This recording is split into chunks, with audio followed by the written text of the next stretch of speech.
Ja, herzlich willkommen zu diesem Video. Mein Name ist Pierre und in diesem Video geht es heute darum, wie du bei allink.com eine Domain registrierst. Ja, also herzlich willkommen nochmal und jetzt befinden wir uns auf dieser Seite von allink.com, die Startseite. Ja, allink bietet halt diverse Pakete an, die man sich so mal anschauen könnte, je nachdem, was einen so zusagt, wenn man komplett neu in dem Bereich ist, mit Webseitenerstellung etc. und einfach mal testen möchte, kann man natürlich auch das günstigste Paket nehmen, was ich auch selber nutze. Das allink Privat nennt sich das hier. Wir gehen mal kurz auf die Details rein. So, hier sind die Details. Also wenn du komplett neu bist bei allink und du warst noch nie registriert, dann sind die ersten 3 Monate kostenlos für dich. Dann kannst du erstmal schön alles ausprobieren und gucken, ob dir das überhaupt so zusagt.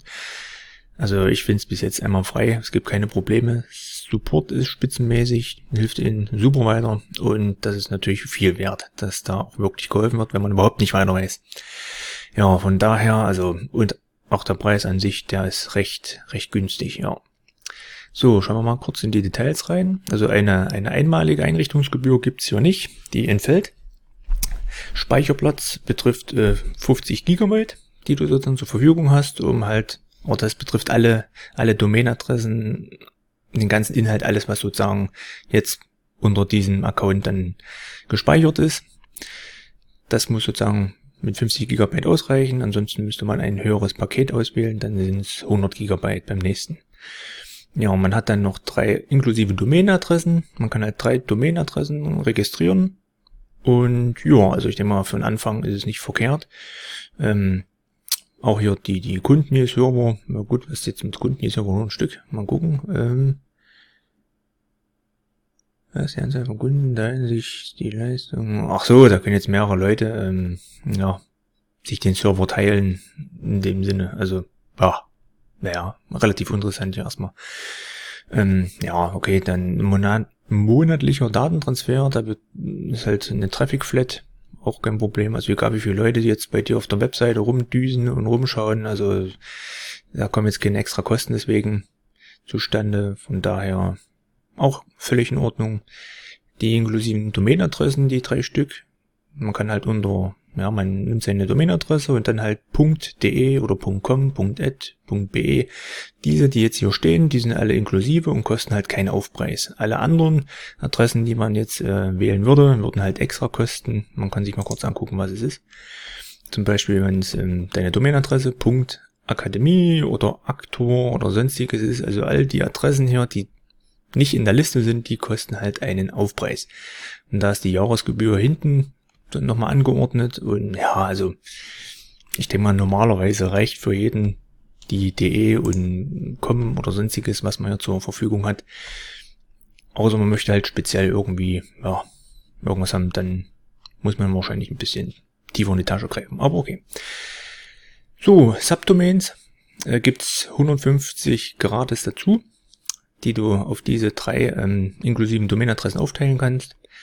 Und ja, auch völlig. Also ich habe bis jetzt zwei Stück eingerichtet. Also man braucht jetzt nicht unbedingt eine. Also es kommt drauf an, was man machen möchte. Wie gesagt, also man hat erstmal 150 inklusive mit dabei. Finde ich völlig in Ordnung. Auch zusätzlichen FTP-User. Man kann halt direkt per FTP auf seinen Webspace zugreifen. E-Mail-Postfächer hat man 500 Stück, die man anlegen kann, genauso wie 500 E-Mail-Weiterleitungen. Also am besten alles mal anschauen. Ach, und was jetzt noch nicht mit dabei ist, das ist dieses Let's Encrypt SSL-Zertifikat. Das kostet einen Aufpreis von 95 Cent im Monat. Wenn man dieses Paket sich auswählen würde, nimmt man die höhere Version, also das nächste Paket, wäre das dann schon im Preis mit drin. Aber es sind halt immerhin nur 95 Cent pro Monat, also ja. Und sobald man das einmal hat, zählt es für alle Domainadressen, die man da drin hat, unter seinen Account, den man hier einrichtet. Und von daher, also nicht wirklich nennenswert. Ja, gut. Was gibt's jetzt noch so Interessantes? Kundensupport ist natürlich, Support, der ist 24 Stunden. E-Mail-Support ist auch 24 Stunden, das stimmt. Auch am Wochenende, sehr empfehlenswert. Hatte ich auch leider mal nutzen müssen, wo ich meine Webseite unter WordPress mal ein bisschen geschrottet hatte, indem ich da der unerfahren im Hintergrund ein bisschen rumexperimentiert hatte. Ja, und auf jeden Fall konnte mir hier All-Inks sehr schnell weiterhelfen und ja, von daher bin ich echt begeistert, was hier die Hilfe angeht. Dieses Know-how, was sie mitbringen. Das ist echt Wahnsinn. Gut, lange Rede, kurzer Sinn. Wir befinden uns beim privaten Paket. Wir gehen mal auf die Startseite zurück. Ich habe dieses Paket damals gewählt. 3 Monate hatte ich kostenlos gehabt. Das nächste ist, man kann natürlich auch noch seine Domain selber mal checken, was es alles so gibt. Je nachdem, was man machen möchte. Gibt man hier eine Domainadresse ein und prüft die erstmal, ob die frei ist. Ansonsten kann man es natürlich direkt auch bei der Bestellung hier unten machen. Da gehen wir jetzt mal drauf. So, hier hatte ich schon mal aus Spaß deinen Domainnamen hingeschrieben und als Ad genommen, weil unter .de ist sie zum Beispiel nicht mehr verfügbar. Dann kommt ja eine Fehlermeldung, dass die schon vergeben ist, die Domainadresse. Von daher habe ich einfach mal Ad genommen und gehe auf Weiter. So, Moment, gehe ich mal kurz zurück. Das wollte ich ja bloß kurz vorführen. So, was sollte eigentlich beachtet werden, wenn man eine Domainadresse eingibt? Aus SEO-Sicht sollte natürlich keine Umlaute wie Ö, Ü und sowas verwendet werden. Am besten, ja, ist auch ein Name, der mit dir zusammenhängt, dein persönlicher Name oder halt wirklich ein Fantasiename, wo man natürlich auch keine Markenrechtsverletzung irgendwie eingeht. Da sollte man schon ein bisschen drauf achten. Ja, die hintere Version jetzt hier, diese Top-Level-Domain, was man jetzt hier auswählt, ist ja völlig bookie in dem Sinne. Man kann DE nehmen, Ad nehmen, com nehmen. Also ich bin bei com, reicht doch völlig aus. Und ja, okay, ich lasse es jetzt mal bei Ad stehen, was ja für Österreich steht. Gehen wir mal weiter. So, hier in diesem Bereich, wo die Daten sind, gibt man einfach alles an, was jetzt so deine Daten betrifft. Unten steht natürlich noch, wie man auf All-In gekommen ist. Ja, da kann man natürlich Empfehlungen zum Beispiel anklicken und schreibt halt rein, von wem man empfohlen wurde. Das ist natürlich für denjenigen nochmal ein kleines Dankeschön, der da Arbeit geleistet hatte. Also wenn du zum Beispiel mich jetzt empfiehlst, würde ich mich halt auch runter. Also ja, sehr, sehr freuen darüber. Das bestätigt natürlich immer, dass das natürlich auch, dass man gute Arbeit geleistet hat einerseits, ne. Ja, dann macht man noch hier ein Häkchen rein. Das Häkchen hatte ich schon vorher reingemacht, damit man das jetzt hier sieht und ich das ein bisschen abkürzen muss, damit ich jetzt nicht mal die Daten angebe.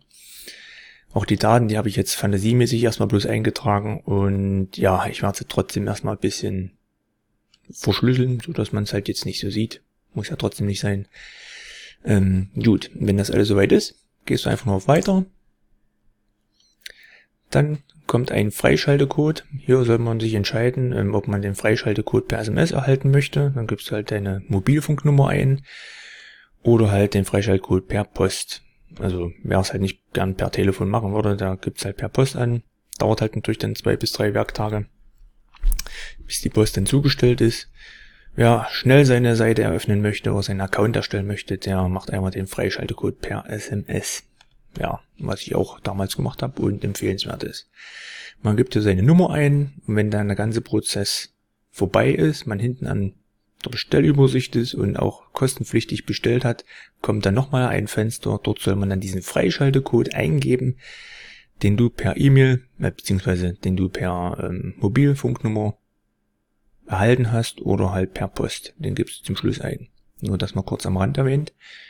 Gut, also hier geben wir jetzt die Mobilfunknummer einfach mal ein, gehen dann auf Weiter.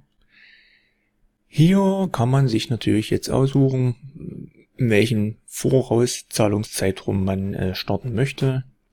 Man gibt hier seine ganzen Daten noch ein, was die Bankverbindung betrifft. Und wenn deine Rechnungsnummer oder deine Rechnung an eine andere E-Mail-Adresse geschickt werden soll, dann gibst du einfach hier deine E-Mail-Adresse dafür ein, wo die Rechnung hingehen soll. Ansonsten lässt du es weg, dann wird der Account so erstellt und die ganzen Daten werden an deine E-Mail-Adresse eingegeben oder geschickt, die du vorhin eingegeben hast. Ja, hier kann man natürlich dann monatlich vorauszahlen. Ist praktisch, wenn man es wirklich bloß mal testen möchte. Und ja, aber wenn man auf längere Sicht das Ganze führen will und seine Webseite ausbauen möchte oder seinen Blog Ja, dann kann man natürlich auch längere Zeiträume wählen. Das hat den Vorteil, dass man noch Rabatte dazu bekommt.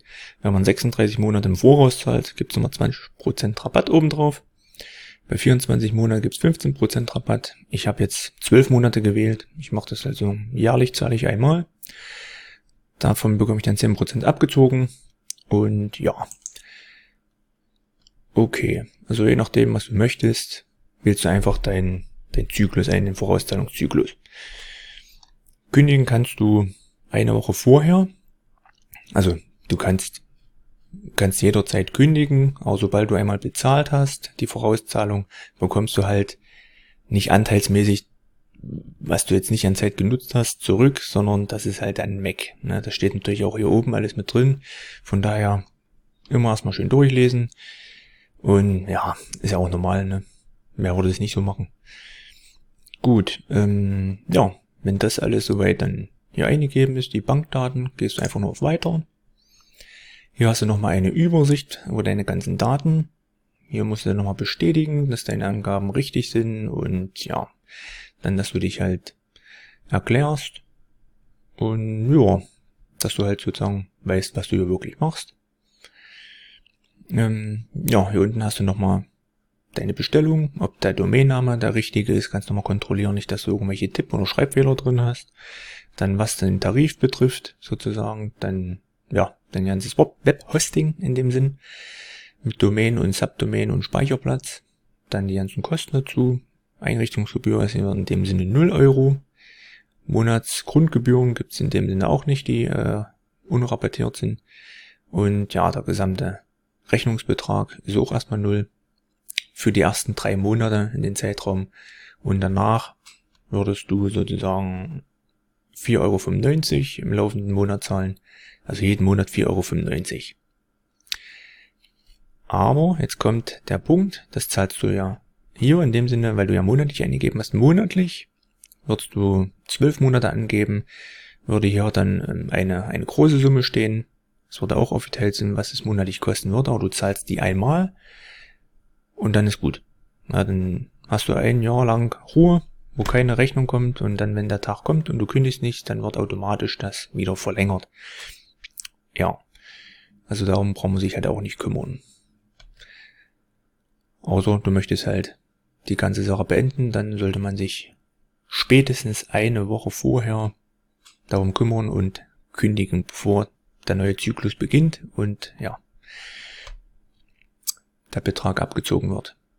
Gut, wenn das alles dann erledigt ist, dann gehst du auch einfach nur hier unten auf zahlungspflichtig bestellen. Was ich jetzt hier nicht machen werde, weil ich habe schon meine ganzen Adressen und ich brauche jetzt nicht noch eine neue Domain. Von daher einfach hier unten dann auf kostenpflichtig bestellen klicken. Danach kommt dann nochmal dieses Fenster, wo wir vorne unter Daten waren. Nein, unter Domain. Ne, wo waren wir da? War das unter Daten? Moment. Na, jetzt wird gemeckert, siehst du? Jetzt wird gemeckert. Gehen wir weiter. Ach ja, wenn man mal was vorführen möchte, genau hierhin wollte ich. Genau. Und dann kommt halt dieses Fenster nach dieser Bestellung, wo halt dann hier steht, dass du den Freischaltcode eingeben sollst. Dann gibst du den ein. Dann ist dein Account erstellt. Je nachdem dauert das natürlich so 1, 2, 3 Stunden, bis deine Domain dann registriert ist.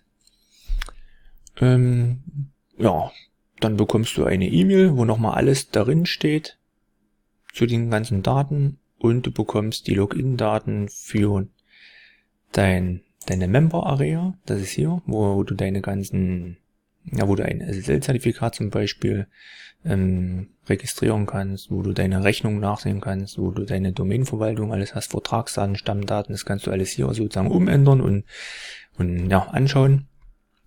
Auch das Partnerprogramm selber findest du hier. Ja, da kannst du natürlich dann auch gewissermaßen für All Inc. Werbung betreiben und wenn Leute über dich dann ja, eine Domain oder sowas registrieren, bekommst du halt ja eine gewisse Summe dafür gut geschrieben. Das kann man natürlich auch machen, wenn man das möchte. in dem Sinne mache ich das ja auch, ne? Also das hier unten die Links, die ich jetzt unter dem Video habe oder die ich auf meiner Seite ja, hinterlegt habe, die sind natürlich auch Partnerlinks für Allink. Und ja, würdest du halt darauf gehen oder darüber gehen, würde ich natürlich auch einen kleinen Obolus bekommen für meine Mühe hier. Und ja, dadurch kann ich natürlich die Webseite auch ein bisschen weiter betreiben. Ja, okay, das wäre das dazu. Was jetzt den Member-Bereich betrifft, wie gesagt, du bekommst hierfür einen extra Login-Nummer, deine Kundennummer selber, dann ein Passwort dazu, um dich hier in diesem Bereich einzuloggen, und dann bekommst du noch eine, und drunter steht dann für den Cast-Bereich, das ist diese Kunden, ja, das ist auf jeden Fall Kunden, man kann es manchmal gar nicht aussprechen. Ja, du kommst auf jeden Fall in die technische Verwaltung, sagen wir es einfach so. Ich kann es jetzt nicht wirklich aussprechen. Das tut mir wirklich leid. Irgendwie war jetzt so ein Zungenbrecher drin. Ja, auf jeden Fall sind wir hier in diesem Bereich, in diesem Cast-Bereich. Die Startseite wäre jetzt die, wenn der Account dann angelegt ist, möchtest du natürlich erstmal auf die Domain gehen und dann schaust du erstmal, ob deine Domainadresse hier hinterlegt ist. Ist die hinterlegt und nichts ist leer, dann ist es okay. Wenn nicht, also wenn hier nichts hinterlegt ist, dann musst du eine neue Domain anlegen, damit die erstmal hier hinterlegt ist in dem Bereich. Wenn die dann angelegt ist, kannst du dann unter Softwareinstallation dein WordPress installieren oder sonstige Software, die du halt auf deiner Seite möchtest. Ja, wie das aber funktioniert, habe ich schon ein anderes Video erstellt. Da siehst du, wie du WordPress über Allink installieren kannst, und das knüpft natürlich an diesem Video direkt an. Gut, ja, das sollte es erstmal gewesen sein. Ich bedanke mich für das Schauen. Ich hoffe, es war nicht zu langweilig. Wenn ich jetzt irgendwas verbessern kann oder anders reden soll, so dass es halt verständlicher klingt, dann gebt mir einfach Bescheid in den Kommentaren, und ja, wir sehen uns dann im nächsten Video. Bis dann, ciao!